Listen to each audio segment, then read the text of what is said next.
Ante todo, gracias a todas y a todos por haber venido a las 9:30 de la mañana en este último día de congreso. Seguro que estáis muchas de vosotras exhaustas, cansadas. Y gracias por madrugar y haber venido a escuchar este panel que se titula Abuso psicológico en grupos, análisis empírico de sus características. ¿Vale? Entonces va a ser un panel que hemos elaborado 4 personas de nuestro grupo de investigación. Hay 4 ponencias y si queréis hacemos las ponencias y luego dejaremos un ratito para debate, preguntas, cuestiones que queráis abordar. ¿Sí?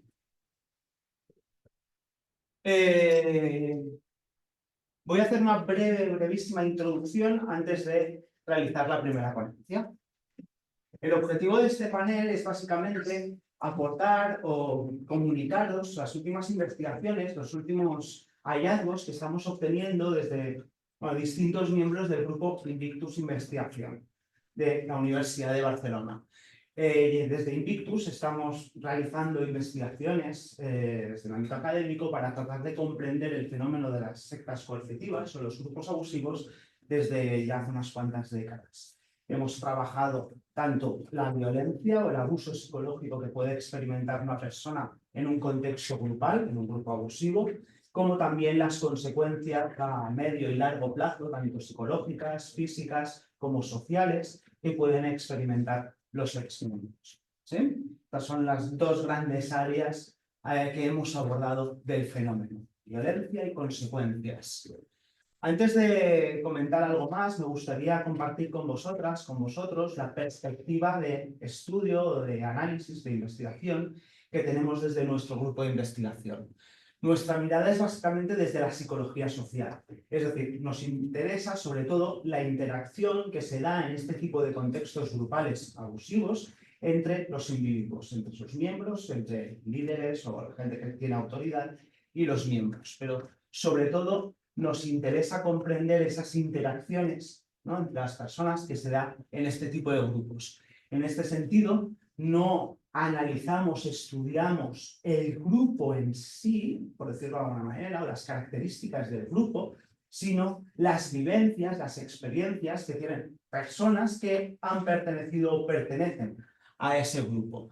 Entonces, nos focalizamos en esas experiencias individuales de personas que han pertenecido a grupos abusivos y también a grupos no abusivos para poder comparar.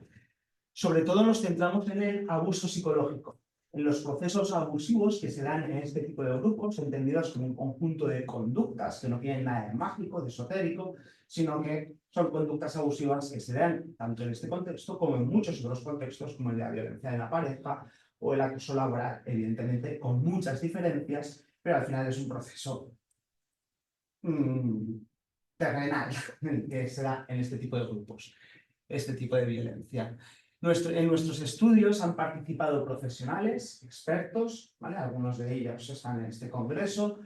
Han participado sobre todo exmiembros de distintos países, de América, de Norteamérica, de América Latina, de Japón, evidentemente de España, así como de muchos otros países. Y ahora también estamos trabajando con miembros activos, que no tienen por qué ser miembros de grupos abusivos, sino de otro tipo de grupos. Ya lo comentaremos más adelante.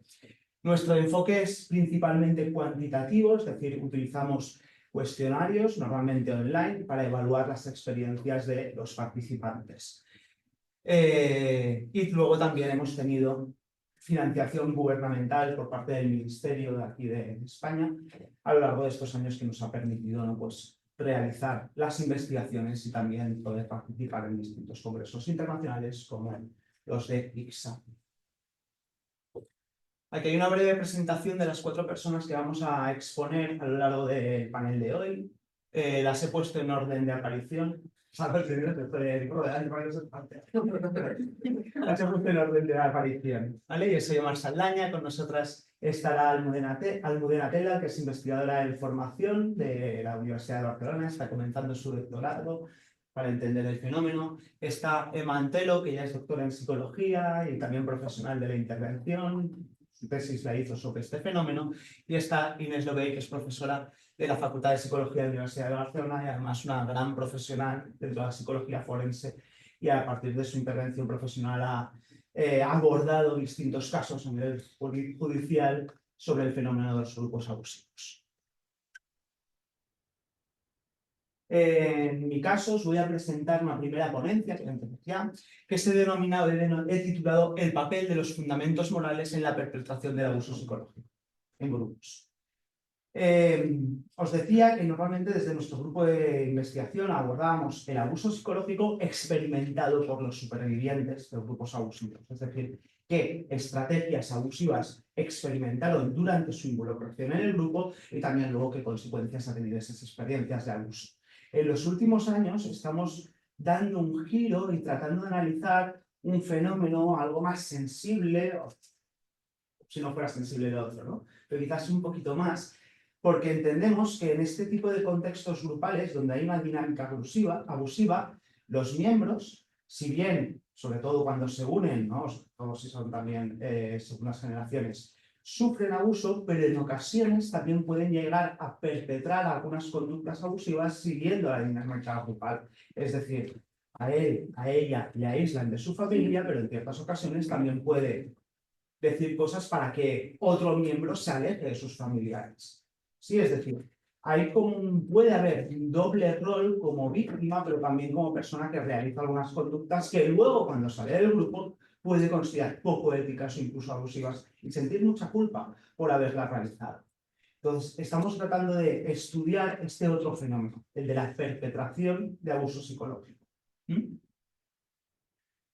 El abuso psicológico en grupos puede entenderse como un proceso continuado y sistemático de aplicación de estrategias de control, de manipulación, de coacción, al final, estrategias abusivas que según nuestro modelo de dominación tienen el objetivo último de dominar, de someter a los miembros del grupo, ¿vale? Someterlas normalmente a las figuras de autoridad para tener poder, control sobre ellos y ellas. Desde nuestro grupo de investigación, ya hace unos cuantos años, elaboramos una clasificación exhaustiva a partir de una revisión de la literatura científica y luego también a partir de un proceso de validación por parte de un panel de expertos del tipo de estrategias abusivas que pueden darse en este tipo de grupos. Sería algo como los criterios de Lifton, que seguro que todos conocéis, ¿no? Pero bueno, tratando de actualizar esa clasificación.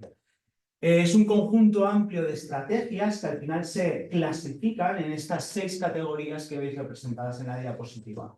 Es decir, en un grupo abusivo se realizan distintas estrategias para aislar a la persona, tanto de sus seres queridos, pero también en cuanto a su trabajo, su tiempo libre, tratar de que vaya a vivir con otros miembros del grupo. Se trata de controlar la información y también el lenguaje. Se trata de controlar muchos aspectos de su vida personal, que va desde su economía hasta sus relaciones afectivas. Incluso se trata de controlar su mera existencia, ¿no? El poder vivir en algunas ocasiones. Luego hay estrategias de abuso emocional, que va desde la generación de culpa, de sentimientos de culpa, a la humillación, el rechazo, las amenazas. Hay estrategias que se basan en el adoctrinamiento de un sistema de creencias absoluto y maniqueo, como la eliminación del pensamiento crítico o esa visión dicotómica de la realidad de que todo lo del grupo es bueno y todo lo que hay fuera es malo. Y luego también hay una imposición de una autoridad única e incuestionable y normalmente con poderes superiores, ¿no? Más allá de los humanos. Estas son las estrategias, o sea, las categorías principales, ya os comento, ¿no? No sé si habéis podido leer la taxonomía, hay muchas otras estrategias dentro de cada categoría. Pero al final, como veis, ¿no? El abuso que se da en este tipo de grupos es algo mundano, algo habitual, que puede darse quizás incluso en otro tipo de grupos de forma mucho menos intensa. Es decir, aquí estamos hablando de estrategias abusivas que en ciertos grupos se dan de forma muy intensa. ¿Sí? Pero no es algo extraño, raro, que no se dé en otro tipo de relaciones. En ocasiones, como os comentaba, los miembros de grupos abusivos, independientemente de su naturaleza, por ejemplo, religiosa, psicoterapéutica o de otro tipo, pueden tomar un doble rol incluso sin percatarse de ello. En este sentido, a veces pueden ser víctimas y perpetradores de forma simultánea. Evidentemente, debido principalmente a las dinámicas grupales abusivas que les llevan no solo a experimentar, sino también a realizar ciertas conductas que luego consideran poco éticas. Este fenómeno, el de la perpetración, ha sido muy poco abordado de forma empírica, a través de estudios empíricos. Sí que hay algunos datos anecdóticos en otros estudios, sobre todo cuando se evaluaba culpa u otras consecuencias, donde los exmiembros informaban de conductas que consideran poco éticas que habían realizado a lo largo del grupo, ¿no? Como, no sé, como por ejemplo algunos rituales de castigo, como por ejemplo unas prácticas indebidas de crianza de los niños, pero no al menos desde lo que conocemos, no había estudios que abordaran este fenómeno como objetivo directo, que es lo que tratamos de hacer nosotros. Evidentemente, este tipo de violencia que se da en grupos abusivos, ya no por la parte de la figura de autoridad, sino entre los miembros, es muy diferente a otros tipos de violencia que pueden darse, por ejemplo, en la pareja. Por ejemplo, no tiende a ser, aunque en ocasiones sí, una violencia defensiva. ¿Sí? No es algo que tú haces para defenderte de alguien que te está atacando, porque a veces esas conductas las haces hacia otros miembros, aparte de otras características que no voy a entrar. Además, en grupos abusivos, el abuso, ese conjunto de estrategias de violencia, se da en una red de personas. Es decir, no es una... Sí que es verdad, ¿no?, que en algunas relaciones de dos personas abusivas solo hay abuso de una persona a otra, pero en un contexto grupal los abusos se dan en red. Es decir, yo soy abusado por una, dos, tres, cinco personas, ¿no?, por ejemplo, que controlan lo que hago en todo momento, pero yo a la vez trato de controlar y reportar el comportamiento que se desvía de las normas de una, dos, tres, cinco personas, ¿no? Hay un abuso en forma de red. Evidentemente, la gran influencia del contexto global es importantísimo para entender este tipo de violencia. En muchos casos, ¿no?, al final, lo que justifica esas acciones puede ser la doctrina o las normas grupales. Al final, muchas personas cuando cometen este tipo de violencia en un entorno grupal están obedeciendo a la doctrina. A veces incluso suponemos, ¿no?, por miedo a que si no lo hacen, ellos serán denostados por el grupo, aparte de otros factores psicosociales que explican esta violencia. En muchas ocasiones creemos, porque aún no lo hemos abordado, que este tipo de conductas abusivas, cuando tú las realizas en un contexto grupal, en una secta, no las percibes como abusivas. No percibes que estás haciendo algo malo hacia los otros miembros del grupo. Incluso todo lo contrario. Incluso puedes pensar, percibir que es algo benefactor, que yo te estoy amenazando para que no te vayas del grupo, te estoy humillando porque has sido demasiado egoísta, te estoy aislando de tu madre que te quiere sacar del grupo, pero para ayudarte, como algo benefactor para ti. Al menos preveemos, ¿no?, que puede haber en ocasiones esa idea de yo estoy realizando esto a tu favor, ¿no?, por tu beneficio. ¿Cómo tratamos de entender, de comprender, de evaluar al final este tipo de conductas abusivas, esta perpetración? Lo hemos hecho de dos formas diferentes. Por un lado, desarrollamos, ya validamos y hemos publicado una escala que trata de evaluar el abuso perpetrado por parte de exmiembros de grupos abusivos mientras estaban en el grupo. Es decir, a supervivientes les preguntamos, oye, cuando estuviste en el grupo, ¿qué hiciste a otros miembros? Nos lo preguntamos de forma tan directa, ¿no?, con un poco más sensibilidad, pero al final la idea de fondo es esta. ¿Qué hiciste mientras estabas en el grupo? No solo que experimentaste, que sería otra escala que hemos publicado para evaluar el abuso experimentado, sino qué hiciste. Con ítems, por ejemplo, intenté que otro miembro, ¿no?, se distanciaran de los familiares que no pertenecían al grupo, les oculté información relevante acerca de lo que era y hacía el grupo, traté de controlar en qué ocupaban su tiempo, etc. Otra forma nueva que estamos realizando ahora con un estudio que vamos a presentar datos hoy es evaluar con miembros activos, con gente que está en un grupo, que puede ser abusivo o no abusivo, hasta qué punto están dispuestos a cometer ciertas conductas a favor del grupo. Es decir, imaginemos, ¿no?, que hay una persona que pertenece a un grupo y le preguntemos hasta qué punto estás dispuesto, ¿no?, a realizar conductas como, por ejemplo, ¿no?, si mis familiares o amistades criticasen a mi grupo, me alejaría de ellos, que esto tiene que ver con la tolerancia al abuso psicológico.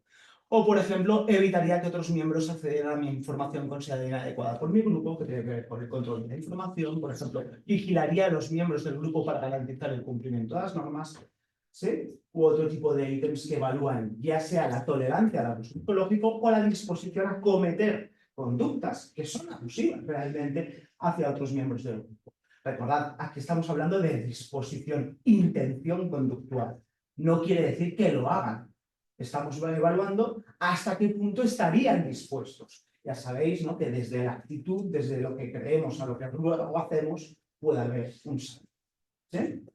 Quitando esta limitación, yo creo que es interesante no evaluar esa disposición porque nos permite trabajar con miembros activos preguntándoles qué están dispuestos a hacer. ¿Sí?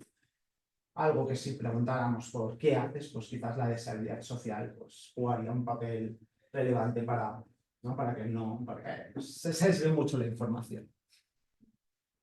En este estudio que estoy presentando hoy, tratamos de relacionar la disposición a cometer ciertas conductas abusivas con los fundamentos morales, con la moralidad, ¿no?, lo que nos lleva a decir si algo es correcto o algo es inadecuado. En este sentido, lo abordamos a partir de la teoría de los fundamentos morales de Haidt, Graham y otros psicólogos sociales de reconocido prestigio, que conciben la moralidad a partir de un conjunto de sistemas psicológicos innatos que nos vienen, ¿no?, están enraizados en nuestra evolución como especie y que luego también son modelados por el proceso de socialización. Desde esta teoría, al menos en un inicio, porque luego se ha ampliado un poquito, se concibe que la moralidad está fundamentada en 5 fundamentos o 5 grandes valores, que son los que aparecen en pantalla y que luego desarrollaré un poquito más si me da tiempo. El de cuidado, daño, el de justicia, engaño, el de lealtad, traición, autoridad, subversión y pureza, degradación. Es decir, primero, cuando vemos una conducta o pensamos en realizar una conducta, de forma muy automática, vemos si es adecuada o no adecuada, ¿no?, y de forma preconsciente casi, a partir de uno más de estos fundamentos. ¿Es algo que va a hacer daño a alguien o va a promover su bienestar? ¿Es algo que es justo o implica algún tipo de engaño? ¿Es algo que supone la lealtad hacia los grupos que pertenezco o implica algún tipo de traición? De forma muy preconsciente, automática, juzgamos el comportamiento de los demás, también el nuestro, en función de uno o más de estos fundamentos morales. En este sentido, permiten responder de forma afectiva y evaluativa a través de un proceso muy intuitivo. Pero es que además, luego, cuando pensamos, razonamos sobre las conductas que hemos realizado o las que han realizado otras, estos fundamentos también permiten justificar esas evaluaciones de uy, no me gusta o me gusta, lo apruebo o lo desapruebo. Es decir, las utilizamos para justificar por qué lo hemos considerado adecuado o inadecuado. Las personas, los grupos y las sociedades comparten estos 5 fundamentos, pero en ocasiones los jerarquizan de forma diferente. Es decir, para algunas personas, algunos fundamentos son más importantes que otros. Para algunos grupos, algunos fundamentos son más importantes que otros. ¿Sí? Entonces, cuando una conducta se puede ver desde más de un fundamento, lo importante es cuáles son los más importantes para ti. Por ejemplo, si hay una conducta que puede hacer daño a alguna persona, pero supone una lealtad hacia el grupo, ¿cómo veré si es adecuada o inadecuada? Pues dependiendo de qué fundamento sea más importante para mí. Si para mí lo más importante es el cuidado, lo veré como mal. Si para mí lo más importante es la lealtad, aunque haga daño a una persona, veré que es una conducta apropiada. Ciertas configuraciones de los fundamentos morales predicen la perpetración de violencia. No se ha estudiado en el contexto de los grupos abusivos, de las sectas coercitivas, pero sí que se ha estudiado en otras violencias, como la violencia de género u otro tipo de violencias. Normalmente se halla que las personas que perpetran ciertos tipos de violencia, por ejemplo, violencia en la pareja, tienen alto el fundamento de autoridad, es decir, ¿no?, todo lo que vaya en contra de mi autoridad como hombre blanco, por lo considerado inadecuado, es oportuno corregirlo, mientras que suele tener bajo el fundamento, o da poca importancia al fundamento de cuidar. ¿Sí? Es normalmente lo que se halla en otras investigaciones. El objetivo de este estudio, ¿cómo voy de tiempo? ¿5 minutos? Tenía más que 15 cada. Ya lo estás bien. El objetivo de este estudio fue analizar la relación entre estos fundamentos morales y la disposición a cometer abuso por parte de miembros activos de distintos grupos. En este sentido nos hicimos varias preguntas. Aquí destaco algunos. ¿Qué características individuales, sociodemográficas y biográficas influyen en la importancia que las personas dan a distintos fundamentos morales? La importancia que se da a ciertos fundamentos morales influye en la disposición a cometer abuso en contextos grupales. ¿Y qué jerarquía moral tienen las personas más dispuestas a cometer abuso en grupos en comparación con las que están menos dispuestas? Para ello estamos realizando, porque aún no lo hemos cerrado, un estudio en el que están participando miembros activos, hasta ahora al menos de habla hispana, de distintos tipos de grupos, incluyendo religiosos, políticos, terapéuticos. Las personas que han participado, de momento han participado 231, queremos ampliarlo a más de 1000. Las personas que han participado normalmente son miembros activos de grupos que potencialmente no son abusivos, aunque es verdad que también ha participado alguna persona de grupos que potencialmente son abusivos, como por ejemplo testigos de Jehová o otros grupos que al menos en otros estudios sus exmiembros informan que había abusos, ¿sí? Pero no son exmiembros de sectas, han participado, son miembros activos de grupos diversos. En cuanto al género, hay un poquito una mayoría de género femenino, la edad va de los 20 a los 89 años, son nacidos principalmente en España, aunque también hay un porcentaje de América Latina. El tipo de grupo, hay una gran diversidad, nosotros lo hemos dicotomizado entre religioso y no religioso, ¿vale? En cuanto a los grupos religiosos hay un 36%, llevan entre 1 año y 57 años dentro del grupo. En cuanto a la posición jerárquica dentro del grupo, en una escala de 1 a 5, la media está en 3,23, es decir, hay gente con una posición elevada, gente con una posición jerárquica más de bajo nivel. Y en cuanto a la implicación, medida en una escala con un conjunto de ítems, en una escala que va de 1 a 7, la implicación del grupo suele ser alta, ¿vale? Con 5,3 de media, es decir, están bastante implicados las personas que han participado en sus respectivos grupos.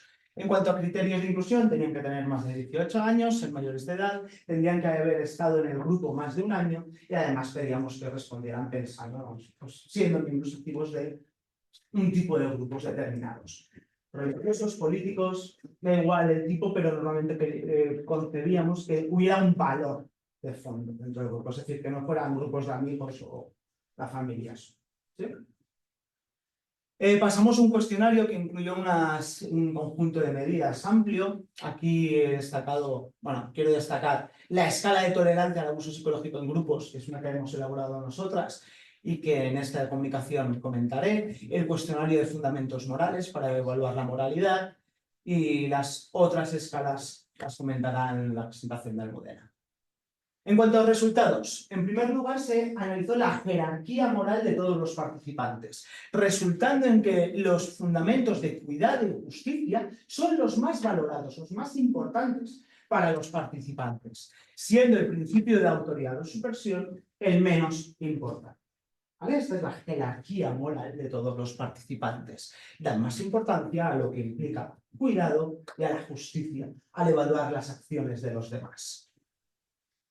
Luego tratamos de ver si las principales características demográficas estaban relacionadas con la importancia que se da a cada uno de estos valores. Aquí tenéis un gráfico resumen y podéis ver cómo, por ejemplo, el género no se relaciona con ningún valor, es decir, hombres y mujeres, también, ¿no? Hay personas que se adscriben a otros géneros, dan una importancia similar a cuidado, justicia, pureza, lealtad y autoridad, pero otras características sociodemográficas que implican algunas diferencias, como por ejemplo, especialmente en la edad o el tipo de grupo. Ahora lo comentaré un poco por encima. Por falta de tiempo no voy a leer, ¿no?, el fundamento, la descripción del fundamento. Simplemente comentaros, ¿no?, que el cuidado y daño, por ejemplo, no encontramos diferencias en cuanto a ninguna característica sociodemográfica. Es decir, tanto hombres como mujeres, independientemente de la edad, independientemente del tiempo dentro del grupo, valoran con la misma importancia este fundamento. En la justicia y engaño encontramos diferencias en cuanto a la edad y la implicación. Las personas de más edad y que estaban más implicadas con el grupo daban más importancia al fundamento de justicia y engaño. En cuanto a pureza y degradación, las personas de más edad, que llevaban más tiempo, que tenían una posición jerárquica superior, que estaban más implicados y también, sobre todo los participantes de grupos religiosos, le daban más importancia a la pureza, ¿sí? En comparación a, por ejemplo, los miembros de grupos no religiosos. La lealtad se relaciona con la edad, con el tiempo dentro del grupo, con la implicación y con el tipo de grupo. De nuevo, las personas que estaban en grupos religiosos lo consideraban como más importante la lealtad que las personas que estaban en grupos no religiosos. Y por último, en cuanto a la autoridad, la edad, el tiempo dentro, la implicación, el tipo de grupo de nuevo y el país de nacimiento estaban relacionados. En este caso, las personas que habían nacido en países latinoamericanos daban más importancia a la autoridad que las personas nacidas aquí en España. En tercer lugar, se analiza la relación entre los fundamentos morales y la disposición a cometer ese abuso que antes os mostraba, ¿no? Con los ítems de la escala. Lo que encontramos es que si bien el cuidado y la justicia no se relacionan, la pureza, la lealtad y la autoridad tienen una relación pequeña o moderada. Es decir, las personas que dan más importancia a pureza, pero especialmente a lealtad y autoridad, están más dispuestas a cometer abuso psicológico en ese entorno grupal, en comparación a las personas pues, que dan menos importancia a estos valores. En último lugar, se comparó la jerarquía moral de las personas que estaban más dispuestas a cometer abuso con la jerarquía moral de las personas menos dispuestas a cometer abuso. Para ello se dividió la muestra en función de los cuartiles. Se cogió el primer cuartil, ¿no?, de la escala de tolerancia al abuso psicológico para aquellos que están menos dispuestos y el último cuartil para aquellos que están más dispuestos. Las barras de arriba son las personas que están más dispuestas a cometer abuso y las barras de abajo las que están menos dispuestas.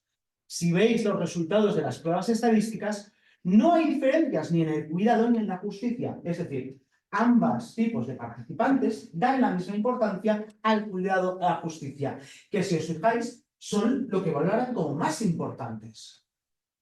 Pero luego sí que encontramos diferencias en la pureza, en la lealtad y en la autoridad. Las personas que están más dispuestas a cometer abuso dan más importancia a el fundamento de autoridad, de lealtad y de pureza en comparación a las personas que están menos dispuestas a cometer abuso. Es interesante y remarco esa idea de que en ambos casos el cuidado sigue siendo el fundamento más importante. Podríamos esperar que las personas más dispuestas a cometer abuso dieran mucha menos importancia al cuidado que, por ejemplo, a la autoridad. Pero no es así. El cuidado es un fundamento muy importante también para las personas que están dispuestas a cometer abuso.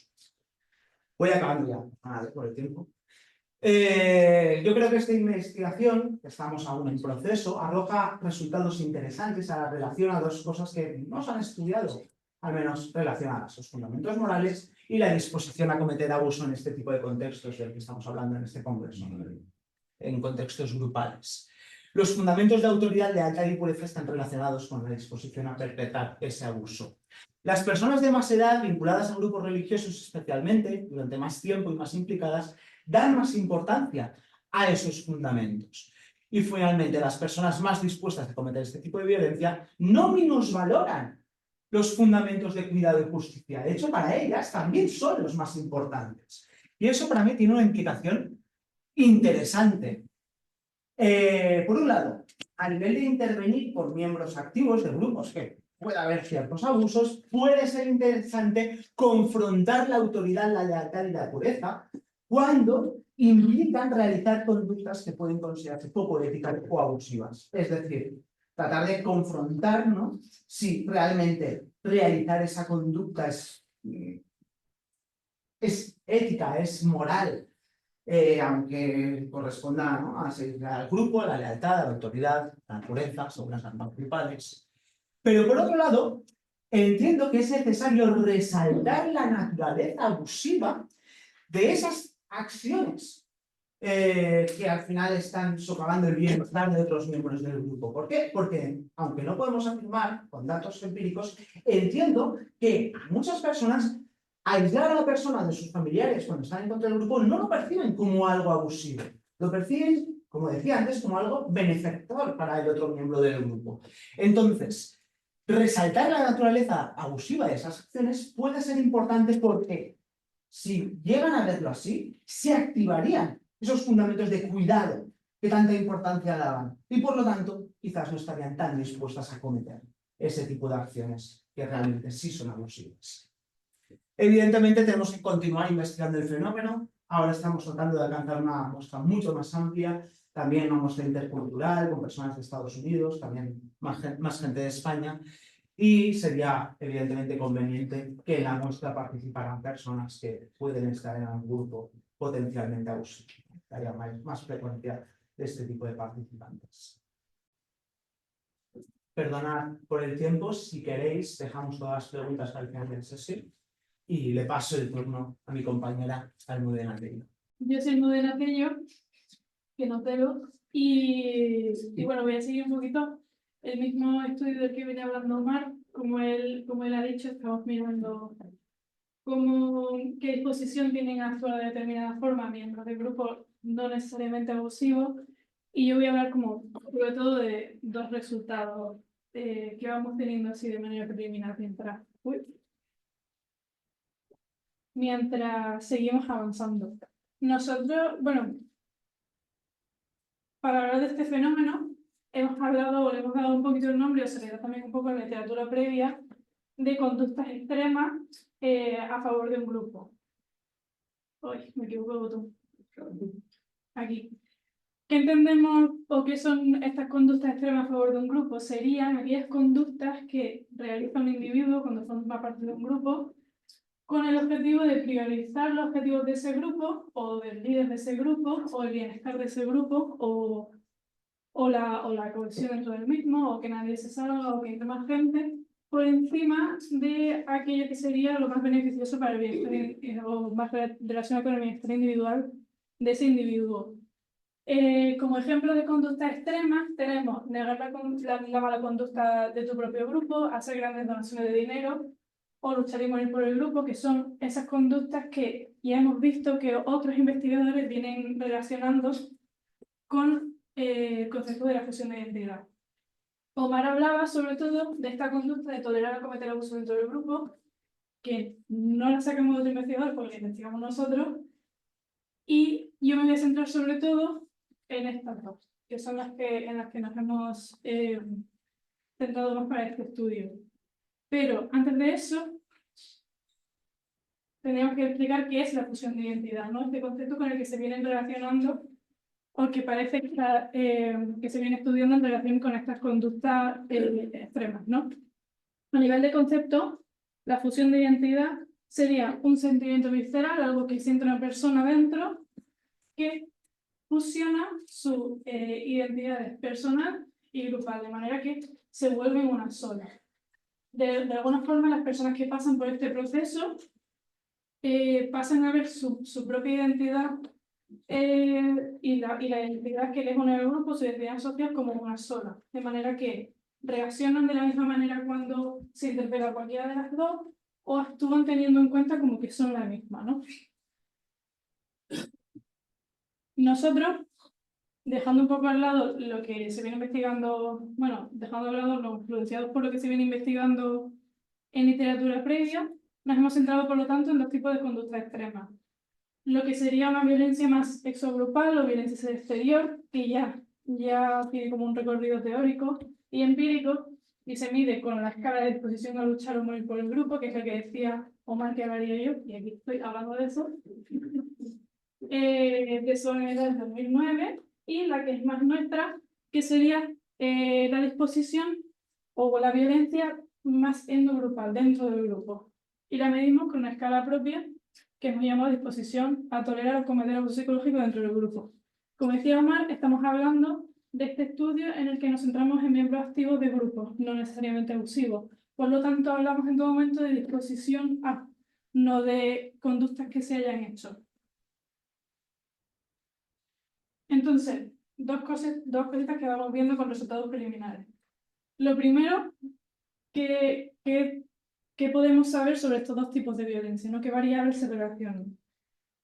Para eso, primero hemos querido saber si la violencia que consideramos más externa y que ya vienen estudiando otros investigadores y las que consideramos más internas, que sería un poquito como nuestra aportación al área, están relacionadas entre sí.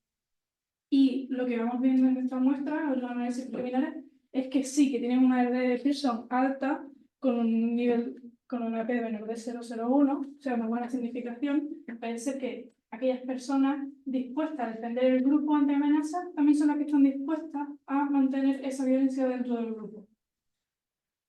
Y después, bueno, y a nivel de gráfico sería esto, conforme sube la disposición a una de las violencias, también sube la otra, y además como es una R alta, pues los datos no están muy dispersos por el grupo, parece que son dos variables que se relacionan bastante. Y después, ¿cómo se relaciona esta fusión de identidad? Lo fusionado que sienta un individuo su identidad al grupo en estas dos violencias. También tenemos resultados significativos en ese sentido y también son correlaciones positivas, solo que no tan altas como las dos violencias entre sí. A nivel como más gráficamente se ve que conforme aumenta la fusión de identidad, aumentan las dos disposiciones a la violencia, solo que los datos individuales están más dispersos por el gráfico, pero en ambos casos son positivos. Bien.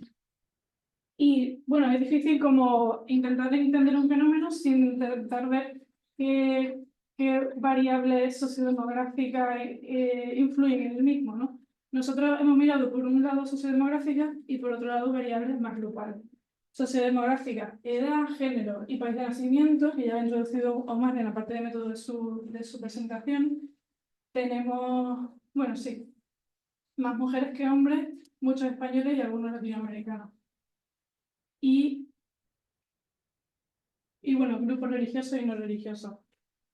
Lo que hemos visto es que la edad que tenga una persona no relaciona ni con lo fusionado que esté con el grupo, ni con la disposición que tiene a defenderlo de posibles amenazas, que sería esta disposición a luchar o morir, ni con la disposición a mantener entendiendo como tanto perpetrar como, bueno, cometer como tolerar un clima de abuso dentro del grupo. Sin embargo, sí que hemos visto que las mujeres se fusionan más con el grupo que los hombres y que la parte de la muestra, que es latinoamericana, se fusiona más con el grupo y también tiene una mayor disposición al abuso psicológico.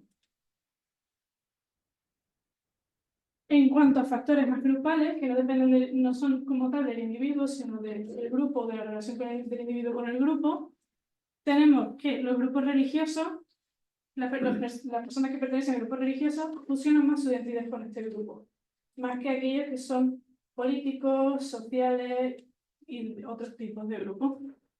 Y también están más dispuestas o tienen esta mayor disposición al abuso psicológico.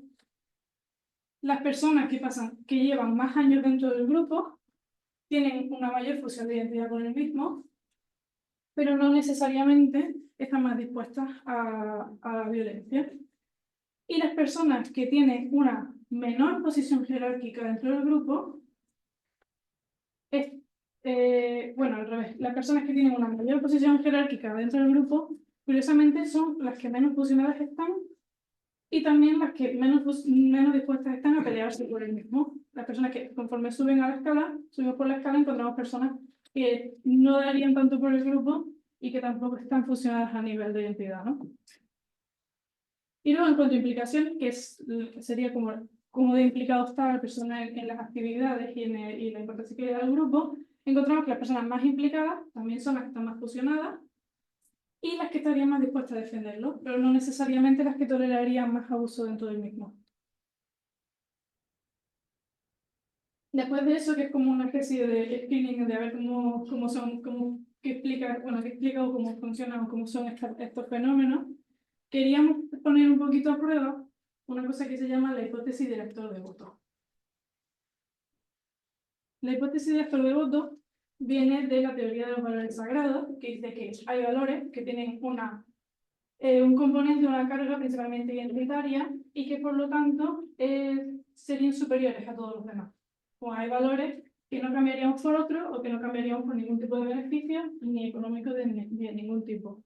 La hipótesis del actor de voto lo que dice es que las personas que están unidas a un grupo a través de uno de estos valores que consideraríamos sagrados estarán más dispuestos a defender este grupo o participarían más en algunas exposiciones a la violencia. Hemos querido probarlo con nuestros dos tipos de violencia y para ello ahí hemos querido ver cómo se relaciona con el concepto de fusión de identidad. Y para ello hemos diferenciado entre 4 grupos de personas, en base a si están fusionadas con el grupo o si podríamos considerar las actuales de votos por el valor que los une. Es decir, personas fusionadas con el grupo y devotas del valor que los une, o fusionadas pero no devotas, no fusionadas y devotas, o no fusionadas y tampoco devotas.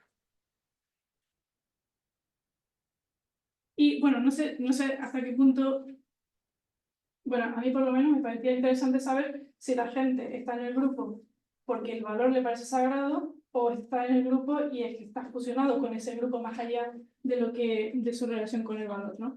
Entonces quise ver de qué tipo de personas había más dentro del grupo. Y lo que tenemos sobre todo son personas que consideran este valor irreemplazable, porque son los dos porcentajes más altos, son más, casi toda la muestra. Y aparte de eso, o sea, aparte de personas que sí que son devotas del valor, dentro de ellas encontramos fusionadas o no fusionadas, y unas poquitas de personas que no están devotas al valor o no les importa tanto a pesar de que estén en un grupo que lo persigue o que se une a raíz de ese valor. De forma un poquito más gráfica, lo que quiero decir es que tenemos un 90% de personas que no cambiarían el valor que les une al grupo. Si estamos hablando de grupos religiosos, sería, por ejemplo, el amor a Dios. Si estamos hablando de grupos políticos, podría ser el feminismo o el derecho a la vivienda, dependiendo de qué grupo nos vayamos metiendo. Y unas 21 personas que están en ese grupo, pero el valor que persigue tampoco les importa tanto. Dentro del devoto, sí que ya encontramos un poquito más de variedad, porque un 43%, además de devotos al valor, están fusionados al grupo. Y el restante 57%, aunque son devotos del valor, el grupo en sí no supone una escisión misma de su propia identidad, ¿no? Y entonces, lo que era el objetivo principal, aparte de saber cuánta gente había, hemos querido ver, según la combinación de esas dos características, qué tipo de persona parece ser que está más dispuesta a los dos tipos de violencia. En cuanto a lo que hemos llamado violencia como más interna, a la exposición al uso psicológico, parece que los dos grupos que están fusionados son los que puntúan más alto. Es decir, la fusión de identidad con el grupo podría ser una variable más relacionada con la disposición al uso psicológico que en sí la devoción al valor que nos pone el grupo. Y en cuanto a violencia más externa, a la disposición a luchar o morir por ese grupo, encontramos los mismos resultados, pero un poquito más extremos. También son las personas fusionadas las que están más dispuestas a pelearse por el grupo, más que las que simplemente están devotas al valor que persiguen. Y dicho esto, son algunos de los resultados que vamos teniendo por ahora. Gracias por escucharme. De paso, la varita. Bueno, conclusiones, un poquito lo que hemos dicho. ¿Esto está la punta? Sí. Las personas que están dispuestas a ejercer violencia hacia el estilo del grupo son las mismas que están dispuestas a ejercer violencia dentro del grupo. Los dos tipos de violencia, los dos tipos de posiciones, están correlacionadas. Las personas más fusionadas con su grupo son también las que están dispuestas a ejercer los dos tipos de violencia, afuera como para adentro. En cuanto a sociodemográficos y grupales, hemos encontrado que las más fusionadas son las mujeres, los miembros latinoamericanos, miembros de grupos religiosos, los que llevan más tiempo en el grupo y los que tienen, curiosamente, posiciones jerárquicas inferiores, ¿no? Son como un poco los peones del grupo. Y, por supuesto, los que están más implicadas, bueno, el que participa más en actividades y que importa más el grupo, también son los que están más fusionados. Las personas más dispuestas a luchar y morir por su grupo, a defender las amenazas y variaciones, son las que tienen posiciones jerárquicas inferiores y también las que están más implicadas en él. Y las personas más dispuestas a tolerar y cometer violencia dentro del grupo son, en cuanto al país de nacimiento, principalmente latinoamericanos y miembros de grupos religiosos. Ya por último, la disposición a la violencia parece estar más relacionada con la fusión con el grupo que con la devoción al valor que los pone. Y con eso, ahora sí. Bueno, pues yo me llamo Mantero, también soy del grupo de investigación, como ya me presento Omar, y yo sí que ya voy a cambiar de tema completamente, bueno, no completamente, pero sí un poquito, y voy a hablar sobre todo de las dificultades psicosociales y el malestar que pueden experimentar las víctimas de abuso psicológico en grupos abusivos después de salir del grupo. Así que yo ya me voy a otro momento temporal. Concretamente voy a hablar de algunos factores o variables que estamos estudiando que pueden afectar a por qué algunos supervivientes muestran mayor malestar que otros, ¿no? Porque más o menos ya tenemos estudios que muestran que efectivamente los supervivientes experimentan malestar y ahora estamos entrando en el vale, pero ¿por qué unos de una manera, otros de otra, unos con tanta intensidad, otros con otra? Bueno, estamos entrando ya en esos detalles. Y a nivel cuantitativo hay poquito. Vale. Y me estoy yendo yo también para... Es que cuesta, ¿eh? Vale, no voy a entrar a explicar lo que es el abuso psicológico, porque gracias a Omar ya lo hizo él. Pero bueno, para recordar que, volviendo otra vez al punto inicial, volvemos a hablar de grupos abusivos, de sectas, grupos donde hay abuso, estrategias de abuso psicológico como el aislamiento, el control de la vida personal, el abuso emocional, etc. Lo digo para que os volvéis a colocar en ese paradigma, ¿vale? Dejando los grupos activos y fundamentos morales, etc. Entonces, como os comentaba, ya hay una gran, no sé si gran, pero hay un cuerpo ya de literatura, ¿no? Cuantitativa, cualitativa, clínica, que muestra que los supervivientes después de haber salido del grupo experimentan un importante malestar. Lo dicho, con diferente variabilidad, ¿no? En cuanto a intensidad, en cuanto a forma, después de haber salido del grupo. Por un lado, se ha visto que pueden experimentar síntomas psicopatológicos, como algunas ponencias que ha habido en este congreso, algunos estudios ya han mostrado, ¿no? También nosotros hemos hecho alguno y esto ya sí que hay bastante más, como por ejemplo síntomas de ansiedad, depresión, trastornos disociativos, que es el que se incluye en el DSM, que es el que hace referencia a los grupos abusivos, síntomas psicóticos también y el trastorno del estrés postraumático, ¿no? Menos investigado, pero que también está.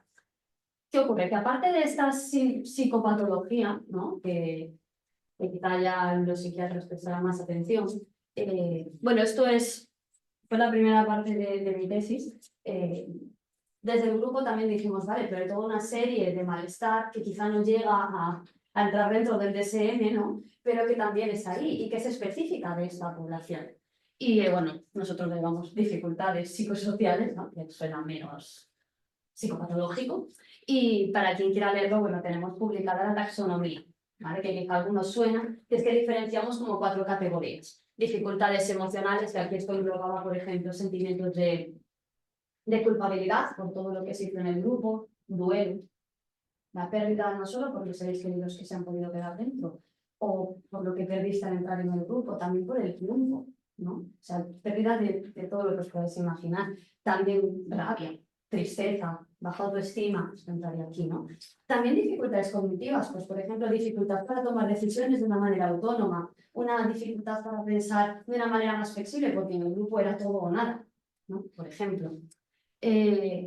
Dificultades relacionales y de integración social, ¿vale? Salgo del grupo, pero ahora cómo me relaciono con los demás, ¿no? Yo me voy a centrar más en esto.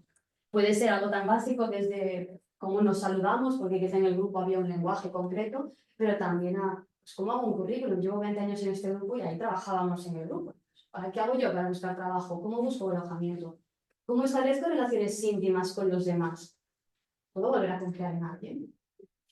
Entraría, ¿no? Y también tenemos siempre hay una categoría así, con desastres, que esta es otras conductas problemáticas específicas que, para más añadir, dificultades de sueño, de alimentación, a nivel sexual, incluso también de adicciones. Entonces, bueno, quien lo quiera, quien esté interesado, la tenemos en castellano y en inglés. Y si no la encontráis, preguntarnos y preguntarnos. Entonces, como os comentaba, ¿vale? Pero hay personas que experimentan este malestar con más o menos intensidad. Y entonces hay distintos estudios que se han centrado en las personas que han nacido o crecido dentro del grupo. En el Congreso ha habido varias ponencias ya que se han centrado en esto. Entonces eso es lo que me voy a centrar yo en la ponencia de hoy. Porque sí que hay estudios, pero aquí ya disminuye, para que ya baja el número. Estudios que muestran que, pues, que las personas que han nacido o crecido dentro del grupo de segunda generación o multigeneración muestran las dificultades no son cualitativamente diferentes, culpa, la rabia, las dificultades relacionales, pero sí que quizá las viven con mayor frecuencia e intensidad. Es como que las pistas parece que indican eso, ¿no? Pero sobre todo mayores dificultades relacionales y de integración social. Que tiene también toda la lógica, ¿no? Porque imagina una persona que ha nacido dentro del grupo, según lo cerrado o lo abierto que sea el grupo, cuánto ha podido experimentar del mundo exterior. Y cuando sale del grupo es a lo que se tiene que enfrentar.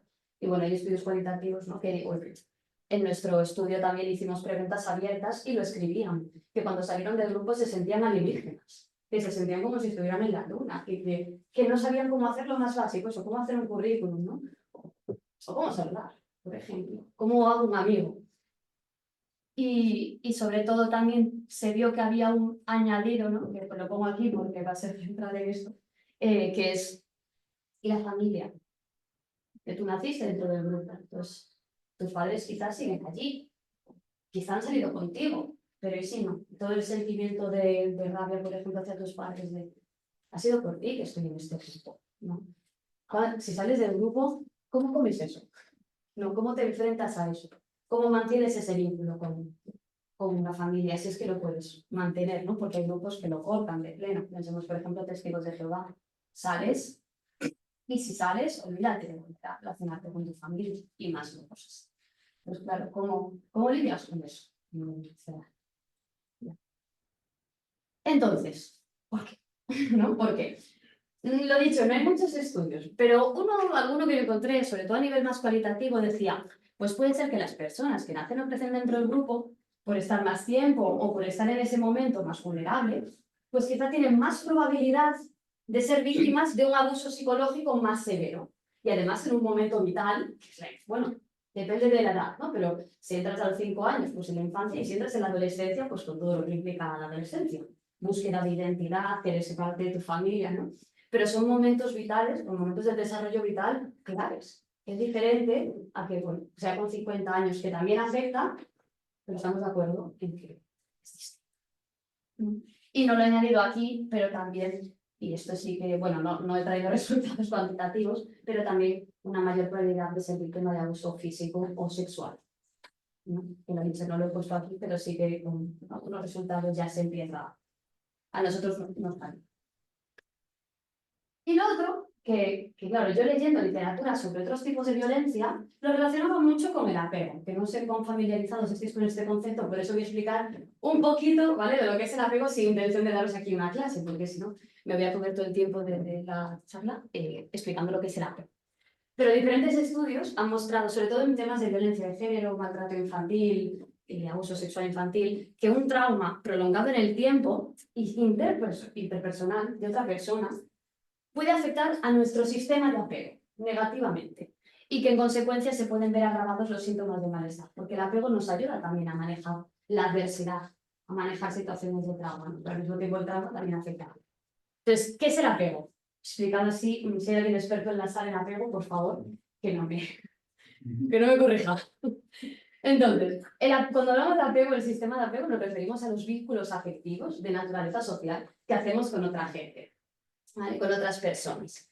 Hablamos de sentirse apoyado por los otros, de tener una figura de confianza, de poder confiar en los demás, saber que tú también puedes brindar confianza y esa relación de apoyo a los demás tiene que ver con la empatía, con cómo nos comunicamos. Y entonces estas relaciones, este sistema de apego, esta forma de relacionarnos afectivamente con los demás, se forma durante la infancia, a través de nuestra figura cuidadora principal. Porque cuando los bebés pues, son bastante inútiles, ¿no? Un bebé no puede hacer nada. Necesita a alguien que le dé de comer, que le dé alojamiento, que le dé cariño, cubrir sus necesidades físicas y emocionales. Y suele haber pues una figura o dos, normalmente, de referencia, que suelen ser los padres, ¿no? Yo aquí os pido, por favor, que cada uno de vuestras cabezas os pongáis a hacer el paralelismo con los grupos abusivos. ¿Quién es la figura de referencia en un grupo? Pues depende, no tiene por qué ser necesariamente el padre, quizás el líder, ¿no? No sé. Esto, hasta donde yo sé, no hay estudios que lo hayan visto cualitativamente, pero si alguno lo conoce, que me lo pase.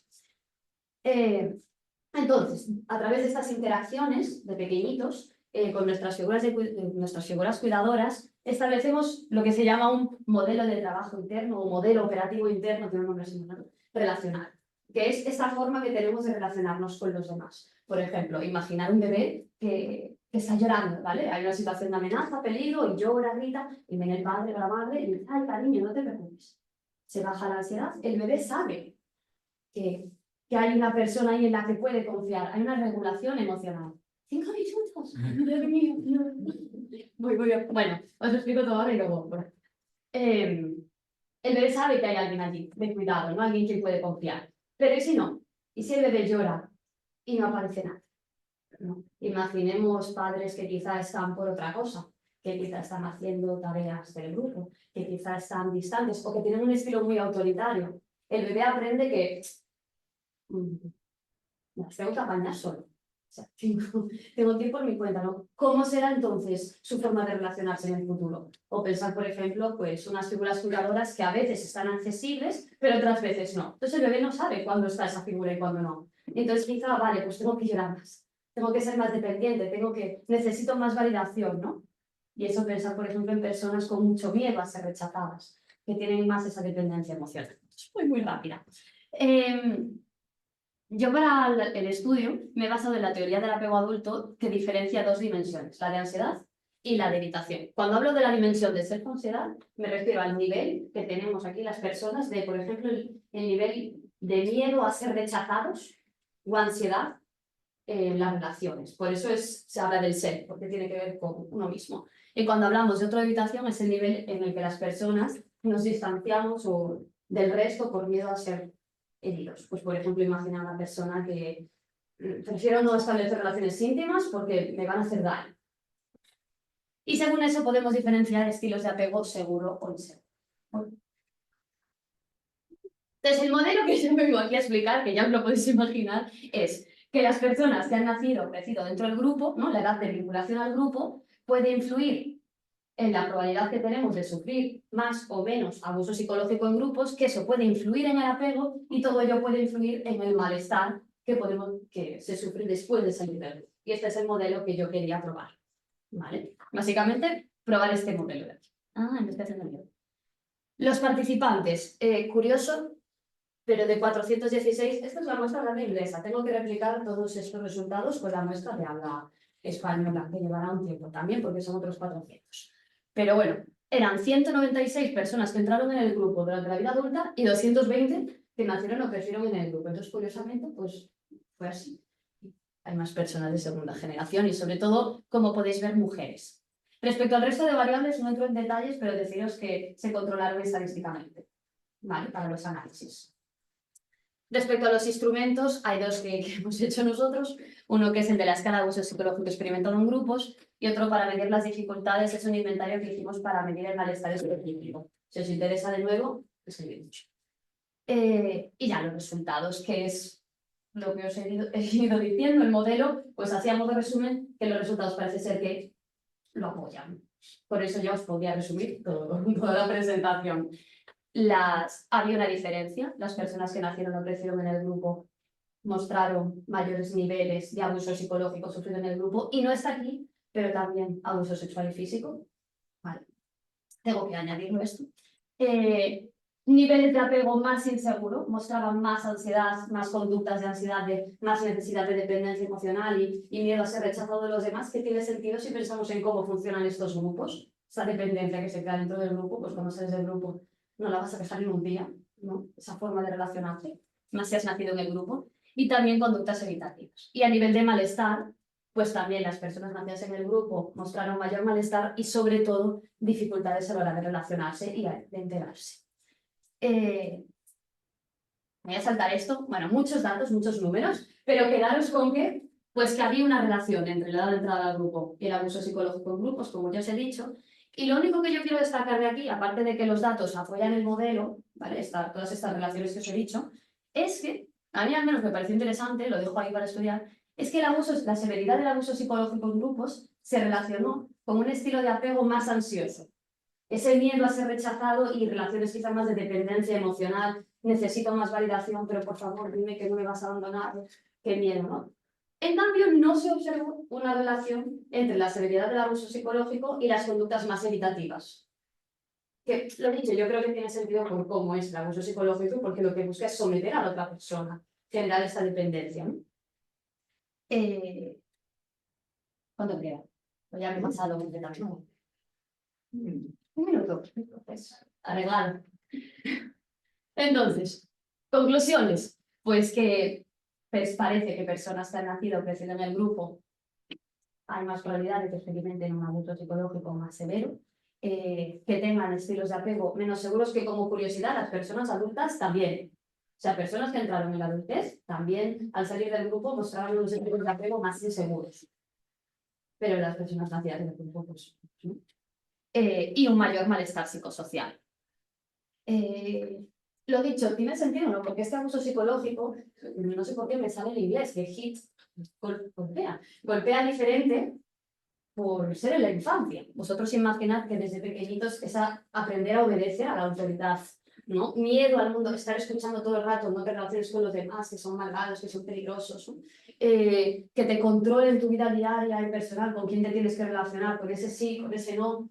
¿Cómo nos puede afectar eso, no? A la forma de relacionarnos? Y sobre todo que controlan los grupos, tienen ese aspecto de aislamiento y de control de nuestras relaciones y de cómo nos relacionamos, ¿no? Y aquí incluimos el tema de perspectiva de género, como es diferente en hombres y mujeres.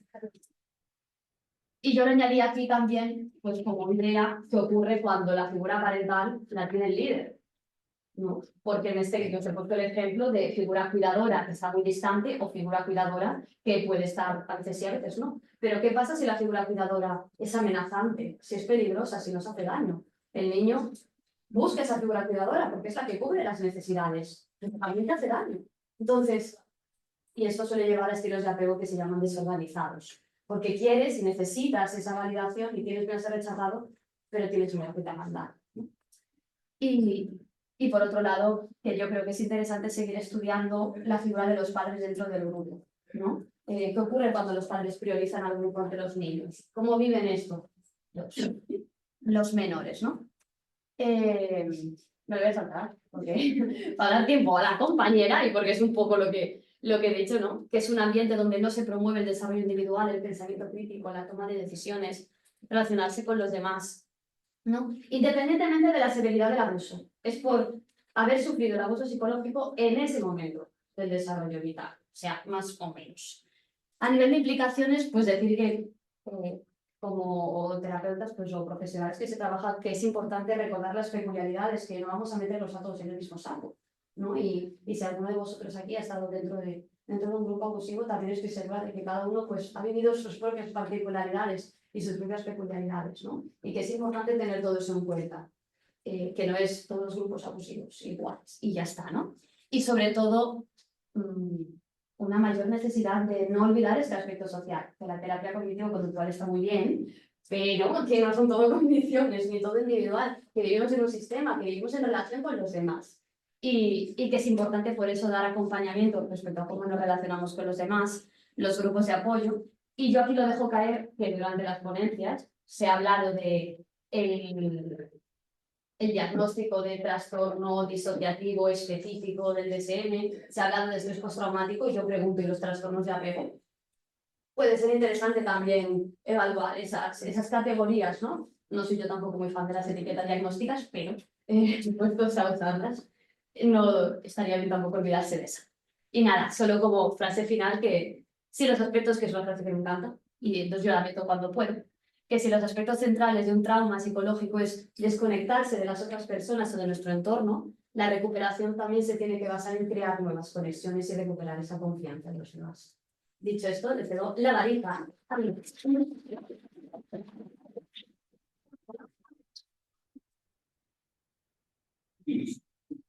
Gracias. Voy a alterar yo. ¿El de arriba, el que pasaba? Sí, pero te vas a equivocar igual. Vale, ok. Bueno, yo aviso al público asistente que mis diapositivas no son tan bonitas como las de mis compañeros, pero intentaré que sea interesante lo que os vengo a hablar. Yo soy psicóloga forense. Para las personas que no lo sepan, no nos dedicamos a ver muertos.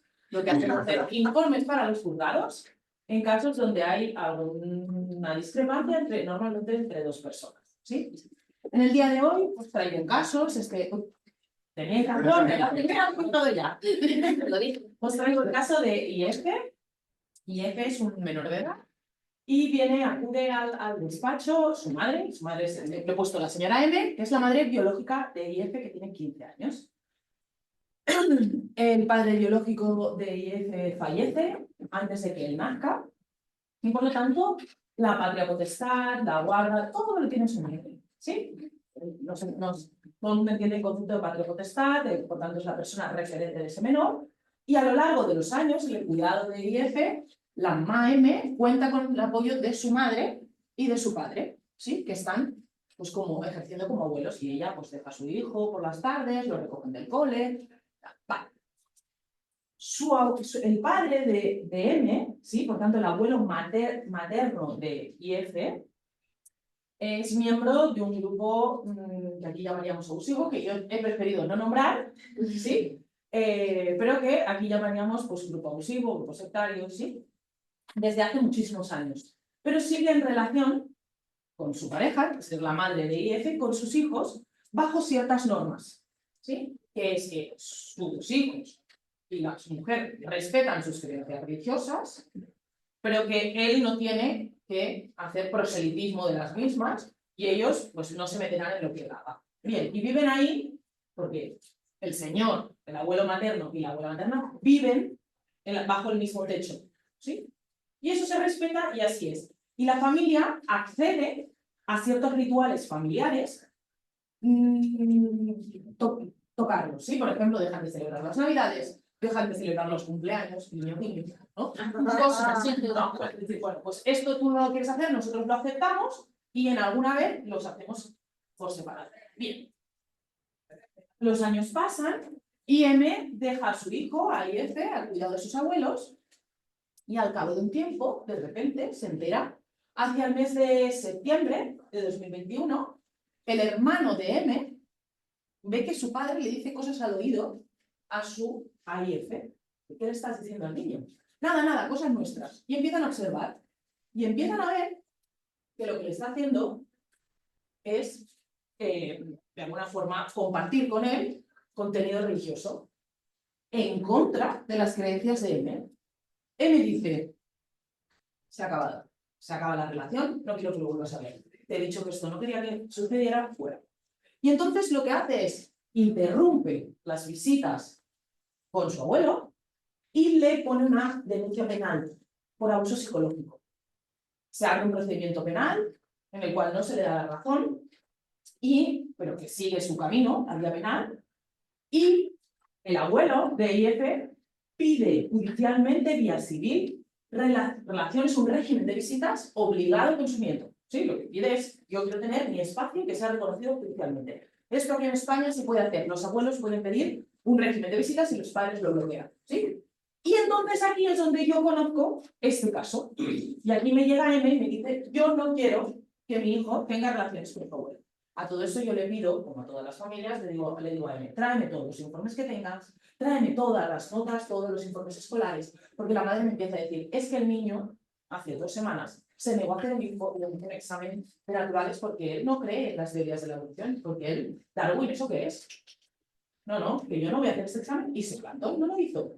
Entonces, dentro de una de las cosas es que empieza a suspender asignaturas con las que él se niega a estar. Y además la escuela empieza a hacer informes de que este abuelo se presenta en el horario de patio, a través de, vamos a imaginarnos un patio que da a la calle, y le pasa panfletillos al niño en el patio, ¿sí?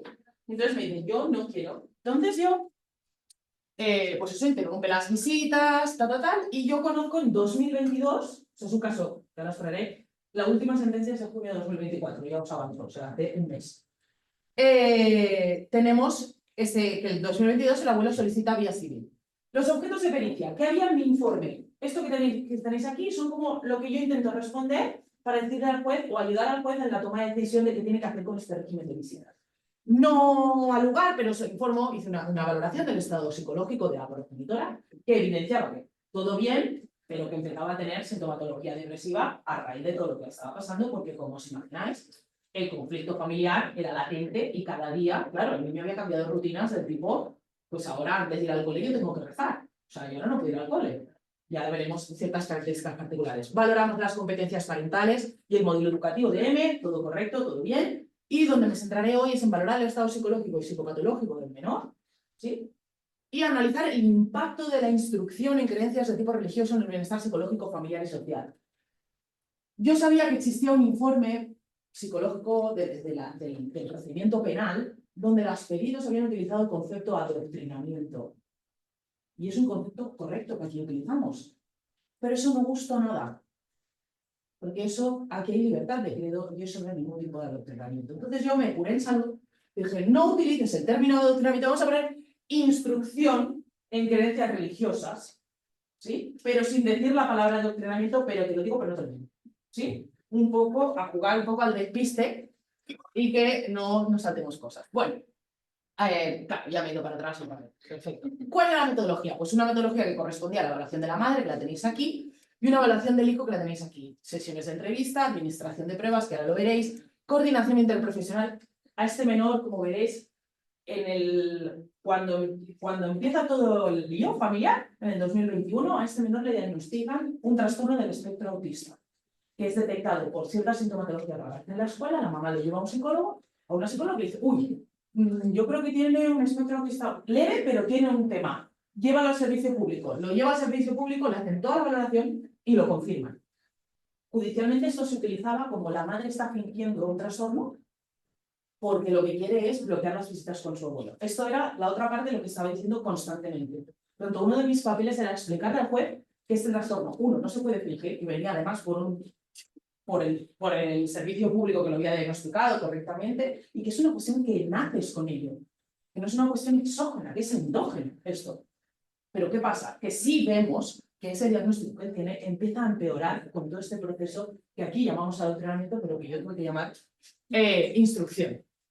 Pues la coordinación profesional y el análisis documental. ¿Qué es lo que vemos en las entrevistas con el menor? Que tienen que ver con el diagnóstico que tiene el espectro autista. Vemos intereses de tipo restringidos y fijaos que pongo de evolución negativa.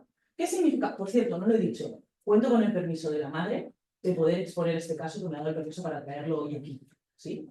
De evolución negativa. ¿Esto qué significa? Que el niño era capaz de recordar que tenía ciertos intereses variados antes. Y antes me gustaba ver la tele, antes me gustaba escuchar música. ¿Sí? Sí que es verdad que vemos que en mi infancia había intereses que estaban restringidos a ciertas áreas, esto es habitual desde diagnóstico, pero es que ahora su único interés era la Biblia. ¿Sí? Entonces, estamos viendo que es un tipo de diagnóstico que tiene terreno fértil para estos procesos que mis compañeros han explicado estupendamente. ¿Sí? Entonces, vemos que esos intereses restringidos son de evolución negativa, aunque el niño ya estaba en tratamiento, que normalmente en tratamiento lo que se intenta es ampliar esos intereses, no reducirlos. Pues ahora lo único que me interesa es la Biblia. Ausencia total de teoría de la mente, y os voy a leer este párrafo que lo puse porque yo, en los procedimientos civiles, lo habitual es que los jueces quieran hablar con los niños y niñas para conocer qué opinan de esto, ¿no? Que, pues esto de que quieras ir con tu papá, con tu mamá, con tu abuelo, ¿tú qué quieres hacer? Y como yo me esperaba que el juez lo evaluara, dije, voy a ponerle un párrafo para que entienda esto, y le puse lo siguiente. El niño X, ¿no? El adolescente mostró un lenguaje correcto, pero con expresiones excesivamente literales y formales. Estas características pueden impresionar al interlocutor ofreciéndole la impresión de un adolescente muy maduro para su edad, pero que al corroborarse con otros aspectos vitales de la comunicación e interacción social, por ejemplo, el tono de voz, el doble sentido, la intención comunicativa, las fluctuaciones emocionales asíncronas con el contenido, el ritmo de la conversación, se observan como características comunicativas de la patología que padece y que a su vez lo vuelven tremendamente influenciable a las figuras de adultas que le rodean. Era facilísimo engañarlo. Facilísimo. Tenía 15 años. Sí, los que habéis trabajado o los que tenéis cerca menores de 15 años sabéis que ¿en serio? Que para engañarlos es complejo. O sea, se engañan a ti. O sea, un adolescente se dedica a engañar al alumno, no al adulto, no al adulto, al adolescente. Era facilísimo. Y yo le decía al juez, tenga usted presente esto.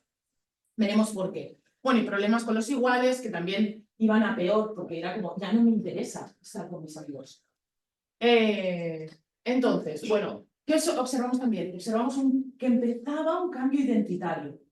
Empezaba un cambio identitario porque empezaba a decir que él no había sido buena persona hasta ahora.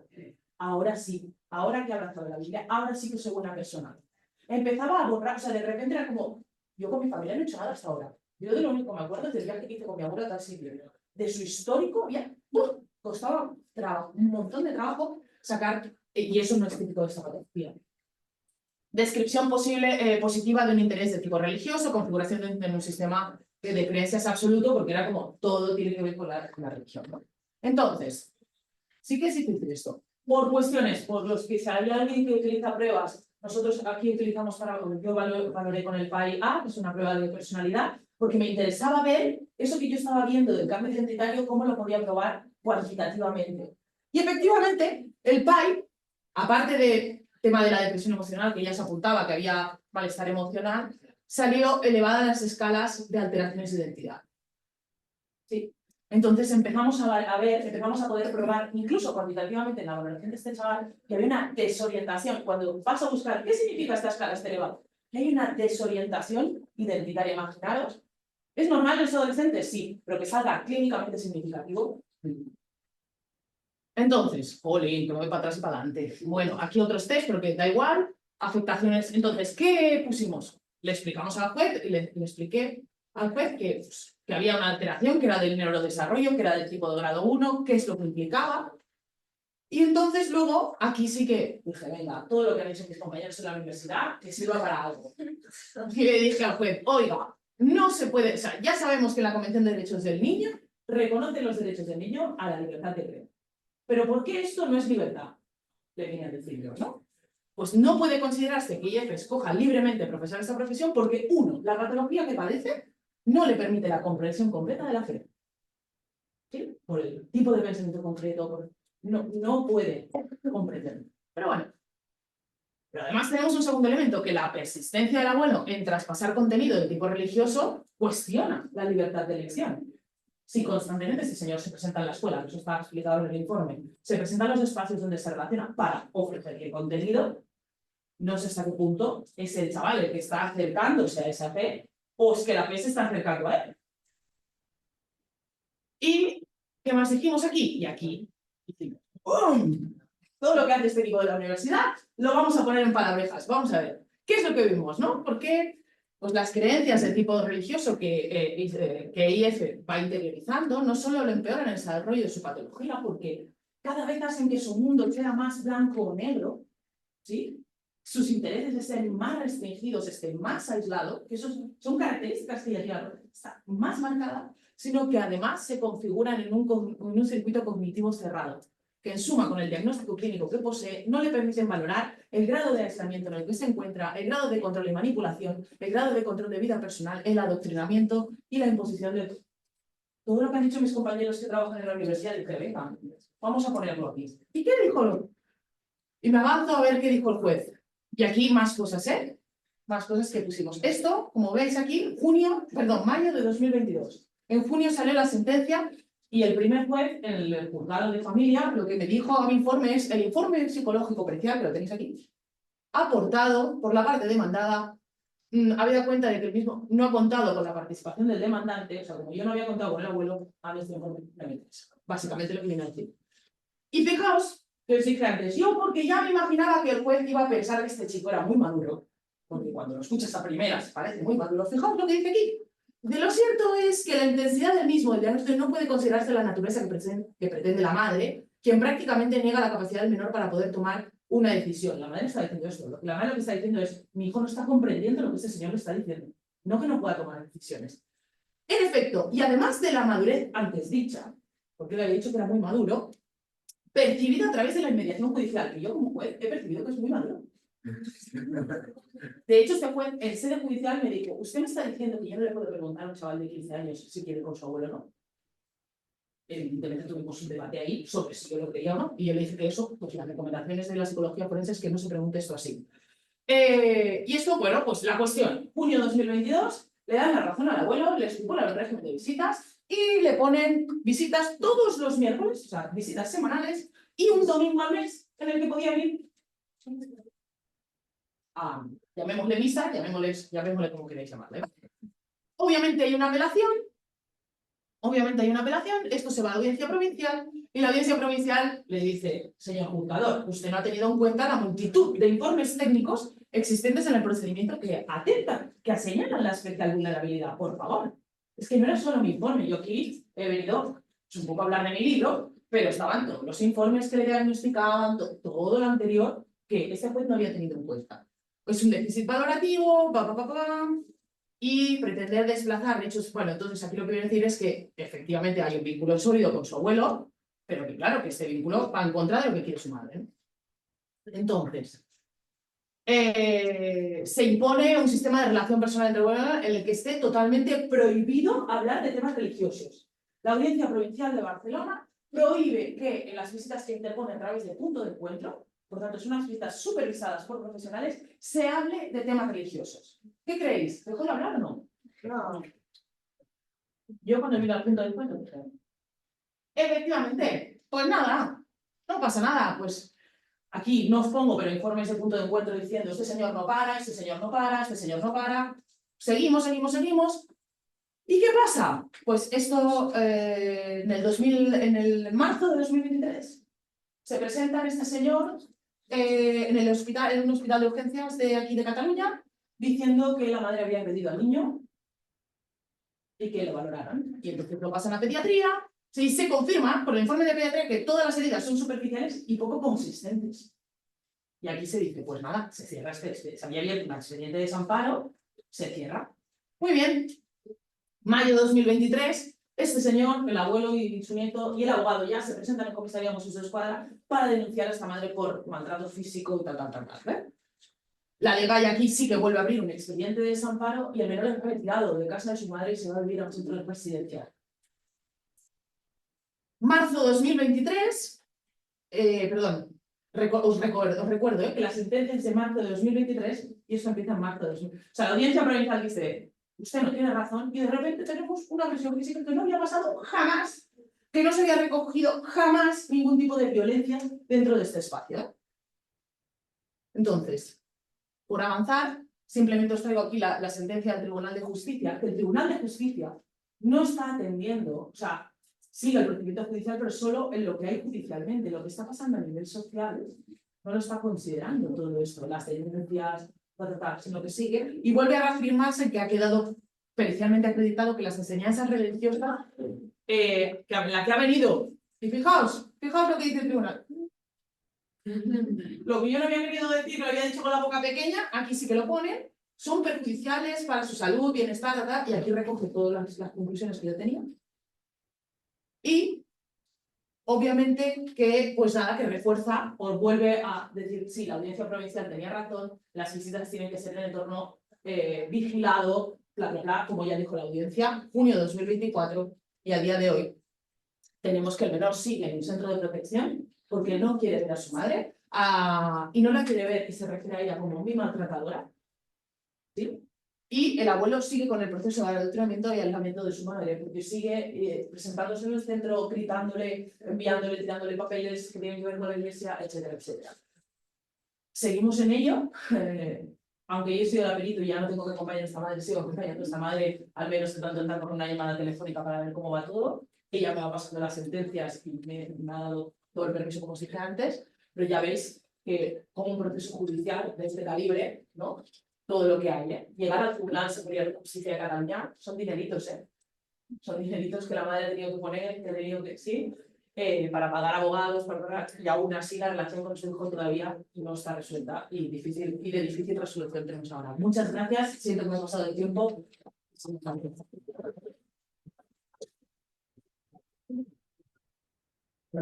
Muchas gracias a todos, a todas.